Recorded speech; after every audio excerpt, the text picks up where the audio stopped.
children. How many of you know today that your life are worth saving? Let me see your hands. Well, we're here for that reason. We're here to extend some things to you, to help protect your lives. We're interested in educating you, and we are interested in educating your parents. And we thank you all for coming out, and thank for the administration for granting us this privilege. And I'm going to introduce a fellow who many of you have seen over the past few months when we were here with the Backstreet Boys in the gym a few months ago. And we have just launched this campaign just a few, I think this is the day when I called Mr. Crumo. I said, we want to launch this campaign here in your school.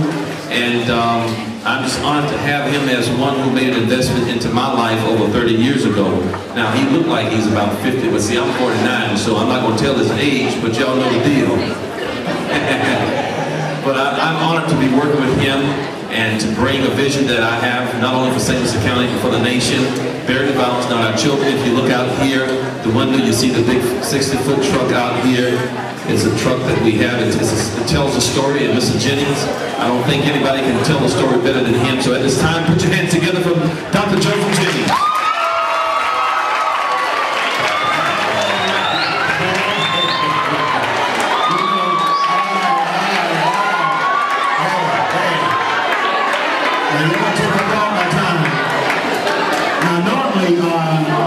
Normally I'm in what I would call a controlled environment. I love coming here. I love the principal here.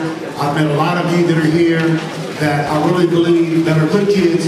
I ask people, or I ask young folk a lot of times, now, if you're eating and talking, that's one thing. Excuse me, son. But you're not going to be talking while I'm talking. So let's do that. I know you eat lunch. Now, we came all the way from Atlanta, Georgia, or at least I did, to come to do the school. And a lot of you that are sitting here right now, maybe you've never heard me speak before, and that's fine. I don't have a problem with that. But one major issue I have is respect. The fact that the principal allowed us in here, the fact that you're eating, we're all respecting one another, but you can't talk while I'm talking. I want to challenge you right now. Now, I never had a principal. I never had a superintendent. No one came to my school. No one told me that I didn't have to be a bad boy. I was a bad boy my entire life. I was bullied when I was younger, and I became a bully. I got a chip on my shoulder, or I had a chip on my shoulder, all only because of the fact that I was raised. My mother was an alcoholic, my father was a killer, and my father taught me how to be a gang leader. I was a gang leader for a majority of my life. I didn't just slide through a crack, I didn't fall through a crack. I'm here today to tell you that there's always hope. So let's do that respect thing today. If you got somebody at your table that's trying to talk to you, just tell them, no, no, not right now. Because I'm going to point to somebody and I'm going to still put you out. That's how I'm going to do that. I'm still not going to talk. I don't care whether it's a cafeteria, I don't care whether it's out in a tent meeting, I want to challenge you. I came home one time, I wrote 3 books. There were some kids that I gave a book to already out in the lobby. I came home one night and you talk about that gang life and violence. Violence was always around me, and eventually you become your environment if you don't watch out the choices that you make. There are good choices and there are bad choices. You can make any choice you want to make, but there's a price that you have to pay. Regardless of where you come from, regardless of your gender, regardless of the color of your skin, there's a price you pay. I wrote 3 books, and I'm not bragging on that, but I needed you to wrote it down to make it plain. Not only was I a gang leader, I paid a price for that. I made a choice. There's a lot of you that are sitting here right now. Chances are they're trying to flip the script on you and trying to get you to join the gang, or just trying to get you to have a thug mentality. You've got to watch out, because there's a price you pay. Now, the 3 books that I wrote, one of the books that I wrote is called Bad Boy Turned Good. The other book is about my life story. I got 4 bullet holes in one of my arm. I got 2 38 slugs in front of my heart, and no one came to my school. Wasn't no people, no organization, wasn't no community people, no one came to my school and told me I didn't have to buy the line. We got little kids that are dying on the street corner. We got some of you that are sitting here right now. If you don't get a word, if you don't get no revelation, you're not going to make it. So here's my thing. If you're a bad kid and you want to be a bad kid, then be a bad kid, but you're going to pay a price. But I'm not going to let you just do that on my watch. I only got 25 minutes. I come home one night, and just to show you, my father was a killer. What could he teach me? My father taught me how to bang. That's all he taught me. He didn't know nothing else. He taught me how to bang. My mama was an alcoholic.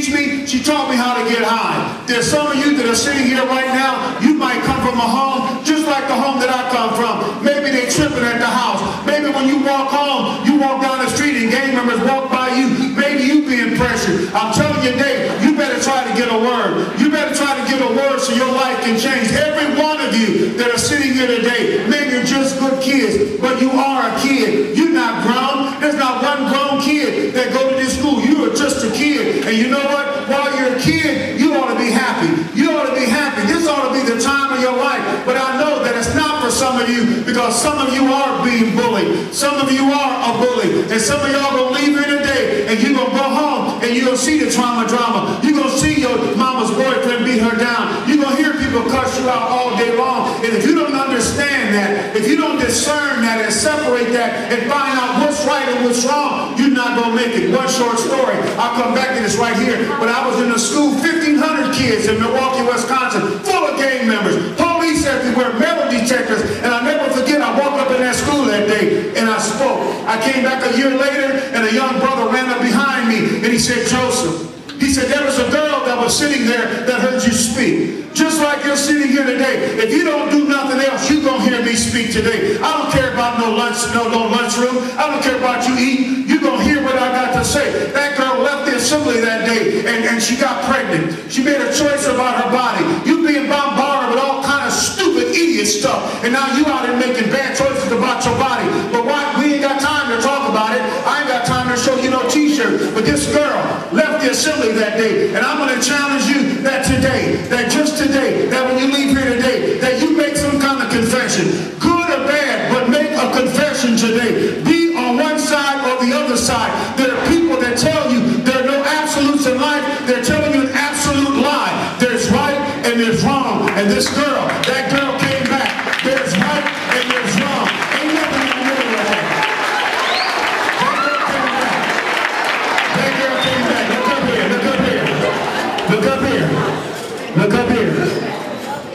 I came back a year later, and a little guy ran up behind me and gave me an article about this girl, and it blew my mind. This young girl who heard me speak. There have been 4 million kids who have heard me speak. She's just one of them. I do this all the time.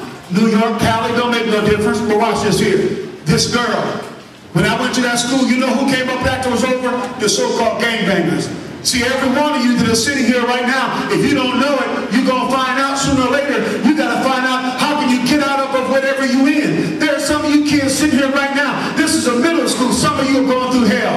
When I say it's a time where you ought to be happy, some of y'all not happy. Some of y'all got parents on drugs. Some of y'all got parents on gangs. You're around all the trauma drama. They're dumping on you. Some of y'all getting beat down. And if I had enough time to talk about it, there's some of you that are sitting here right now. You being abused. You being sexually and physically abused. There's some of you that are sitting here today. You hear me. I ain't got to talk no 50 minutes, but I'm telling you today, if you're here today and somebody's beating you down and somebody's touching you or raping you, I'm going to challenge you today to say, no, no, no, no. I'm not going to allow that to happen in my life no more. But this girl here, I come back a year later, she had gotten pregnant.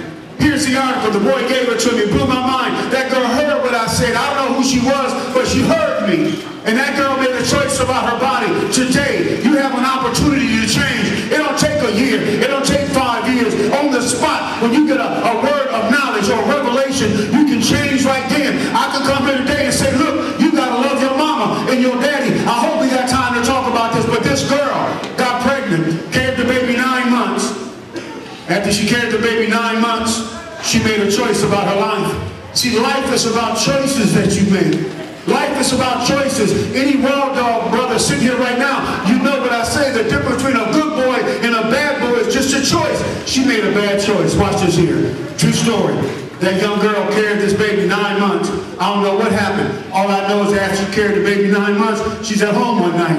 Her mom and dad went to the grocery store. She walks into the bathroom and starts to have the baby. The girl took a knife, cut the cord, and stabbed the baby. baby 26 times. After she stabbed the baby 26 times, she broke all the bones in the baby's body and she dumped it in the trash can. What she did was wrong. I want to suggest today, I know you're not bad kids, but there's some of you that are sitting here right now, there's some of the things that you're doing wrong. If there's one that I'm going to throw in there real quick, you got to hear what I'm getting ready to say. I believe the reason why there's some of you in trouble and the generation before you, I believe there's a curse upon your generation, and I'll tell you where it comes from, because it's on some of your lives. Back in the day, I'm old school. Even though my father was a killer, I respected my father. Although my mama was an alcoholic and was on drugs, I respected my mama. Why? There was something in me that told me I need to honor my mom and dad. Now I'm going to tell you right now, I'm going to tell you how you'll slip under a curse. You got to get this. This is a middle school. You ought to get this information here. There used to be a time on the wall, they had written on the wall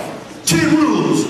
They were called commandments, but 10 rules, and one of the rules said, honor your mother and father. Now get this here, look up here. You got to get this here. Get this here. It said, honor your mother and father, and if you would honor your mother and father, that there was a prize that you would get. You would be able to enjoy long life on earth. I believe the reason why some of you are not enjoying yourself and you're not happy is because how can you cuss your mama out? How can you bring that drama home? Now watch this right here. You listen to me, homie? You listening to me?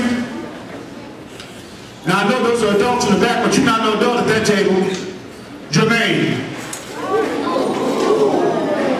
Look down toward this way.